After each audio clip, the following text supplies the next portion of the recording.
got our work cut out for us on this property. Sometimes I feel like we have bit off a lot more than what we can chew. One of our biggest projects that we got on is actually trying to preserve our venue barn. My name is Ryan with Acre Farms. 3 years ago, I was able to convince my wife to dial back our aspiration for our corporate careers and move back home to Iowa and buy a small farmstead. On our farmstead, we have a 3/4 acre market garden. We also have livestock such as laying chickens, ducks, geese, honeybees, peacocks, and as well as goats.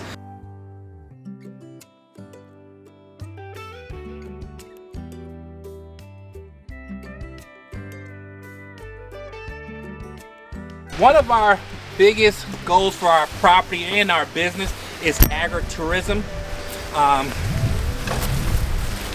For those who don't know, our property and our house has a pretty interesting backstory. We tend to get quite a few looky-loos, and as well as for those who have figured it out, always ask us questions about our property and want to come and visit. The episode I think is still out there, but we haven't talked about it as much or at all. But our house was actually built by the TV show Extreme Makeover Home Edition. Good morning! Yeah, that Extreme Home Makeover. Believe it or not, I actually volunteered and helped build this house. So we're gonna start leaning into that story a little bit more, telling you guys more about the property and the interesting facts about the property from our perspective, of course, not about the prior owners and their perspective. Like I said, the episode's out there, you guys can go figure it out for yourselves. What we're trying to do here today is get this barn shored up and ready to move, because we want to utilize this barn as a venue for weddings, parties, and then also on-farm events. No structural engineer by any means. What we're doing here is I'm putting cross beams on every other stud to shore up the building, but also I'm going to be coming back and putting in some horizontal beams on the other studs, and that's going to help shore this building, but also give us the ability to set this building on top of our trailer. And then we're going to also come through and sandwich all those beams between some more 2x6s, just to really make it really sturdy and strong, so we don't lose this building, because it is a staple to our vision, what we want to do on our property.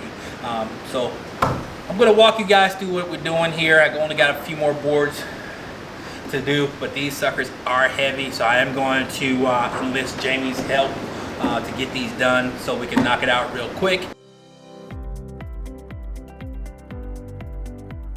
What we have here are 3-inch lag screws, and what I'm doing is putting these screws, 2 at each point where it butts up to the studs, and then I'm taking 2 and sandwiching them the mounting point of the cross beam where they intersect, and actually screwing from both perspectives. That way, hopefully it gives it some extra support.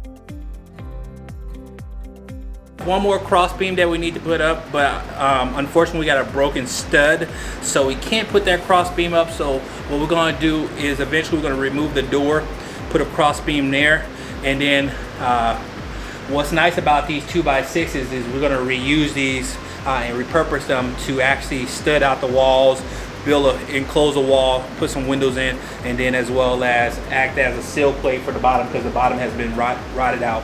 So we'll be able to repurpose these this wood versus it going to waste. Now what I'm going to do is I'm going to run a couple cross beams, and I can already see that Mrs. Madison's almost spent. So we're going to just knock out a couple cross beams, and then we're going to call it a day.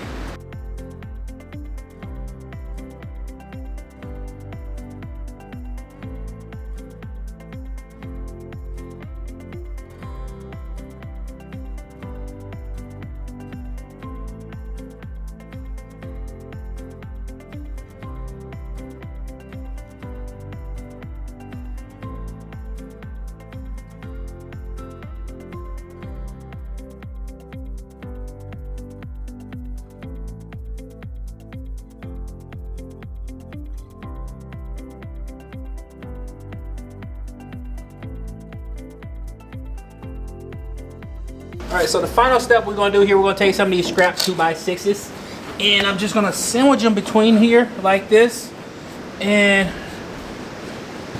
we're gonna take some 4.5-inch lag bolts, and so it'll look like this here, where it doesn't go all the way through, but it's going to sandwich these all together, giving it added strength, hopefully. That's the thought process.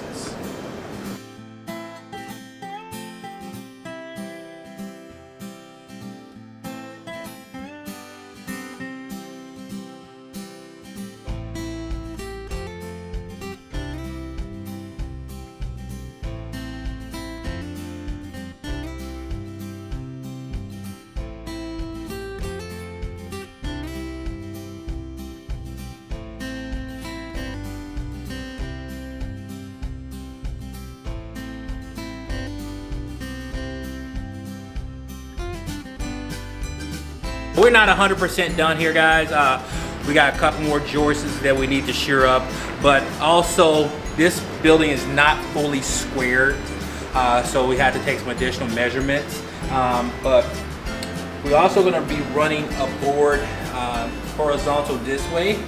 We're going to be running maybe 2 or 3 2x6s this the long way, and as well as a few 2x6s on that back wall, just to shear everything up, make sure it's supported nice, so once we get the trailer underneath and we start moving this building, nothing shifts and we lose the building.